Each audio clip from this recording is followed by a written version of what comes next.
Hello बच्चों, चलिए हम इस प्रश्न को देखते हैं। धातु के दो पहियों के सिरों पर चार रिवेट से आपस में जोड़ दिया गया है। प्रत्येक रिवेट का जो व्यास है वो 6 mm है। यदि रिवेट पर जो अपरूपण प्रतिबल है उसका मान 6.9 गुणे 10 की घात 7 पास्कल से अधिक नहीं बढ़ना हो तो रिवेट की हुई पट्टी द्वारा आरोपित जो तनाव है उसका अधिकतम मान कितना होगा।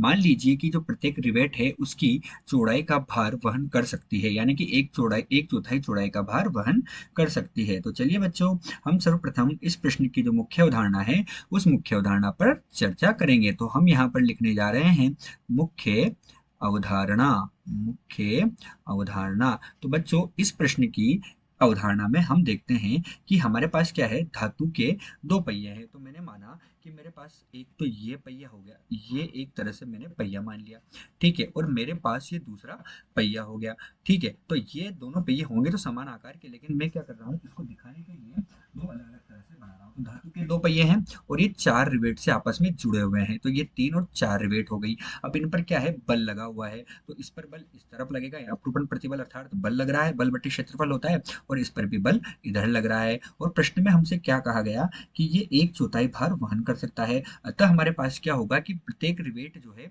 उस पर कितना बल, F/4 बल हमारे पास लगेगा, एक चौथाई। इस पर भी F/4, इस पर भी F/4, इस पर भी यही लगेगा, और जो चौथी रिवेट है उस पर भी कितना, F/4, और यही बल इस तरफ भी लगेगा। तो यही इस प्रश्न की हमारे पास क्या है, मुख्य अवधारणा है। अब मुख्य अवधारणा के बाद हम देखेंगे बच्चों की हमें प्रश्न में क्या क्या दिया हुआ है। तो अब हम देख रहे हैं यहाँ पर कि हमें प्रश्न में दिया है, और क्या क्या दिया है प्रश्न में। प्रश्न में सबसे पहले हमें जो है इनका रिवेट का व्यास दिया है। व्यास कितना दिया, d बराबर 6 mm दिया, अर्थात इनकी जो त्रिज्या है उस त्रिज्या का मान कितना होगा, तो त्रिज्या का मान होगा r बराबर d/2, अर्थात 3 mm जो है इनकी त्रिज्या का मान होगा, अर्थात 3 गुणे 10 की घात ऋण 3 मीटर जो है इनकी त्रिज्या का मान होगा। तो इनका जो क्षेत्रफल होगा वो कितना होगा, तो a बराबर हमारे पास क्षेत्रफल हो जाएगा पाई गुणे r का वर्ग होगा, जहां पाई का मान कितना होगा, 3.14, और गुणे आर का मान हमारे पास कितना हो जाएगा, 3 गुणे 10 की घात ऋण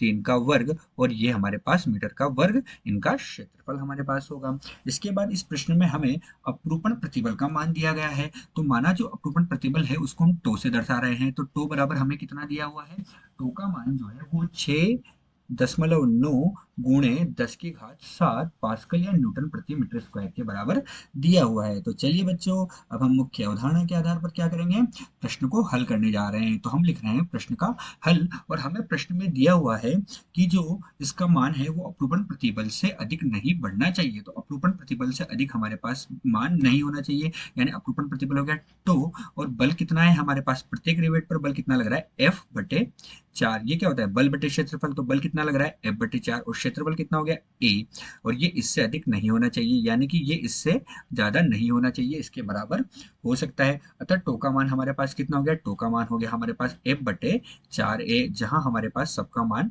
दिया हुआ है। तो अब हम क्या करेंगे, इसमें मान रखेंगे, और मान रखकर हमारे पास प्रश्न में जो बल का मान निकालना है वो निकालेंगे। अतः हमारे पास बल का मान कितना हो जाएगा, बल का मान हो जाएगा F बराबर 4 गुणा टो गुणा ए हो जाएगा। तो हम बल का मान निकालना चाह रहे हैं, अधिकतम बल का, तो 4 गुणा टो का मान कितना दिया हुआ है, टो का मान दिया है बच्चों 6.9 गुणे 10 की घात 7, और क्षेत्रफल हमने निकाला 3.14 गुणे आर का हम क्या करेंगे, वर्ग करेंगे, यानी 3 गुणे 10 की घात ऋण 3 का वर्ग हम कर देंगे। तो हमें जो बल का मान है वो तनाव है वो हमें प्राप्त होगा 7803.171 न्यूटन के बराबर। अतः हमें जो अधिकतम बल का मान है वो 7803.71 न्यूटन के बराबर प्राप्त हुआ। अतः जो दिया गया प्रश्न है उसमें आरोपित तनाव का अधिकतम मान 7803.71 न्यूटन है। आशा करते हैं आपको प्रश्न समझ आया होगा। धन्यवाद।